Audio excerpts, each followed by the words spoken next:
अच्छा अच्छा है ना। अच्छा। ये बीजेपी की बहुत बड़ी मास्टर के स्ट्रोक थी कि भाई न निगलते बनता है, वो कहावत है ना, न उगलते बनता है। अच्छा। पास करा दे तो दिक्कत, अच्छा। और ना पास कराए तो ज़्यादा दिक्कत। नमस्कार मित्रों, आज हम आपको एक ऐसी शख्सियत से मिलाते हैं जो हमारे दिल के काफ़ी करीब हैं। और हम जहां सुबह दौड़ने जाते हैं, हमारे मित्र तो नहीं कहेंगे, हमारे अभिभावक तुल्य है, मगर मित्र से कम नहीं है। ये हमको सही दिशा और दशा हमेशा बताते रहे हैं, हमारा मार्गदर्शन हमेशा करते रहते हैं। इनकी जो बातें रहती हैं बहुत तथ्ययुक्त बातें रहती हैं और काफ़ी हमें प्रोत्साहित करती हैं और बहुत शिक्षाप्रद रहती हैं इनकी बातें। तो हम अपने मित्र शशि भूषण जी से आपकी अभी मुलाकात करवाते हैं और एक ऐसे खास विषय पर हम चर्चा करते हैं जो अभी समझ लीजिए कि राजनीति में जिसका भूचाल आया हुआ है। जो अभी महिला आयोग का जो भी बिल जो अभी जो गिरा है संसद पे, उस पे हम कुछ इनसे जानने का प्रयास करते हैं कि इनकी अपनी पर्सनल राय क्या है। और इनकी राय सुनने के बाद हमारी वीडियो में आप अपनी राय रखिए कि आप इनकी राय से कितने संतुष्ट हैं, या अपनी आपकी अगर कोई राय होगी तो आप उसके बारे में हमें जरूर सजेशन कीजिएगा। तो चलिए मिलते हैं शशि जी से। शशि जी नमस्कार। नमस्कार। मेरे channel Vivek family and travel blog में आपका स्वागत है। अभी जो संसद पर जो अभी हमारा एक बिल गिरा है, तो उसके विषय में तो सभी जानते हैं। तो मैं ये जानना चाहता हूँ कि आपकी इस जो बिल गिरा इस पर आपकी राय क्या, क्योंकि आप इतने स्पष्टवादी हैं कि आप जो राय देते हैं हमको लगता है कि बड़ी अच्छी राय हमको लगती है आपकी। तो इस बिल पर आपकी क्या राय है, थोड़ी मैं विस्तार में जानना चाहूँगा। सबसे पहले तो ये बिल लाने की ज़रूरत क्यों पड़ी, तो मैं बताऊं कि 2023 में महिला बंधन अधिनियम पास किया गया था। और उसमें जो कंडीशन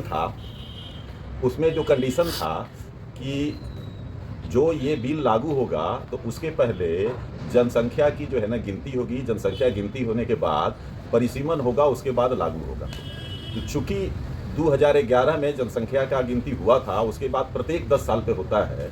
21 में जो है आपका कोविड हो गया था, इसलिए गिनती हुआ नहीं। तो लास्ट जनसंख्या गिनती कब हुई थी हमारी? लास्ट 2011 में हुई थी। प्रत्येक 10 साल में होती है? प्रत्येक 10 साल में होता है। अच्छा, तो नियमता 21 में होनी थी? 21 में होनी थी। हाँ। लेकिन वहाँ कोविड हो गया तो गिनती हुआ नहीं। तो अब क्या है कि अच्छा, उसके बाद 24 में इलेक्शन था और गिनती में कम से कम 2-3 साल लगता है। अच्छा। तो इसलिए क्या है कि वो हुआ नहीं।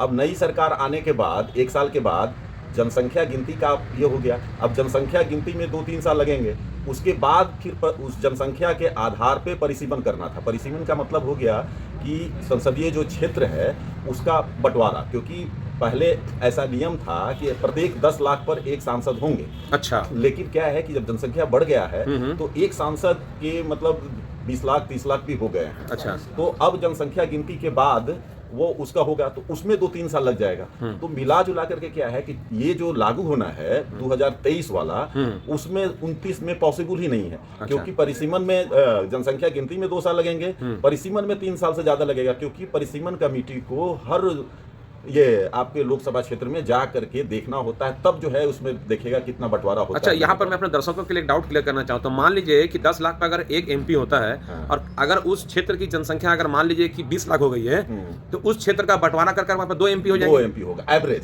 अच्छा, एवरेज करना है, तो इसका मतलब एमपी संख्या बढ़ जाएगी? बढ़ जाएगी। अच्छा। तो इसीलिए क्या है कि सरकार सोची कि 29 में ये कानून लागू हो जाए, इसलिए जो है इसने जो है ये बिल लाया गया। अब इस बिल लाया गया तो इसमें जनसंख्या का आधार 11 का ही माना। अच्छा। उसमें क्या है कि जो गिनती हो गई है उसके हिसाब से ही परिसीमन हो जाए, ठीक है ना। लेकिन क्या है कि विपक्ष जो है उससे नहीं माना, बोला कि साउथ को नुकसान होगा। लेकिन साउथ को नुकसान रियल में कैसे होगा? साउथ को नुकसान अभी होगा। अच्छा। अभी होगा इसलिए कि 2011 की मतलब सरकार जो कह रही थी हाँ। कि भाई प्रोफेशनल 50% हम बढ़ा देंगे, जैसे कि जहाँ पे 50 है हाँ। वहाँ 25 बढ़ा देंगे, हाँ। तो 75 हो जाएगा। हाँ। ठीक है ना। हाँ। लेकिन क्या है कि अब जो है वो तो गिर गया।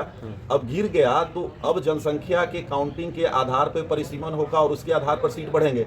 तो जैसा परसेप्शन है कि साउथ में जनसंख्या घटी माने उनकी वृद्धि दर कम है, और इधर उत्तर भारत की वृद्धि दर ज्यादा है। तो अच्छा। अब जो है इसमें क्या है कि रियल में साउथ में उसकी संख्या घट जाएगी, ठीक है। क्योंकि उनकी जनसंख्या कम होगी तो सीट भी कम हो जाएगा। हाँ। ठीक है ना। हाँ। तो इससे जो है वो जैसे तो इसका मतलब आपके हिसाब से उत्तर प्रदेश, मध्य प्रदेश, गुजरात, राजस्थान की जनसंख्या बड़ी है? बड़ी है। बिहार जो ये बिहार, ये बीजेपी का ही गढ़ इसका मतलब माना जाएगा? बिल्कुल। तो ये विपक्ष के लिए एक सिरदर्द बन गया आपके हिसाब से? बिल्कुल। अच्छा। वो जो है सरकार जो लाई है ये सोच के लाई थी कि पास हो गया तो बहुत बढ़िया, हाँ। फेल हुआ तो वो विपक्ष को नुकसान होगा, क्योंकि सरकार तब पब्लिक को धीरे धीरे समझ में आ रहा है कि सरकार जो लाई थी वो बढ़िया था। अच्छा। और साउथ के लिए तो बहुत बढ़िया था। अच्छा। क्योंकि वो सीधे जनसंख्या के आधार पे नहीं, हाँ। वो प्रोपोर्शनल, मतलब जो संख्या है उसका जो है ना आधा बढ़ा रही थी। अच्छा। ठीक है ना। अच्छा। तो उसमें जनसंख्या घटने बढ़ने का कोई ये दिक्कत नहीं था।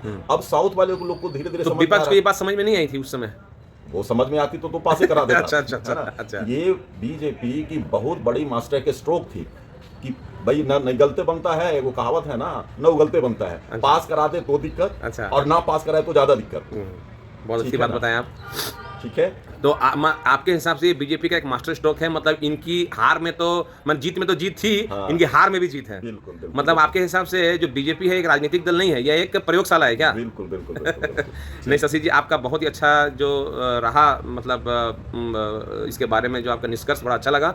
अब दर्शकों से मैं यह जानना चाहूँगा कि शशि जी से आप कितने संतुष्ट हैं, इसके बारे में आप अपनी अपनी राय जरूर कमेंट बॉक्स में डालें। मेरी वीडियो देखने के लिए आप लोगों का बहुत बहुत धन्यवाद।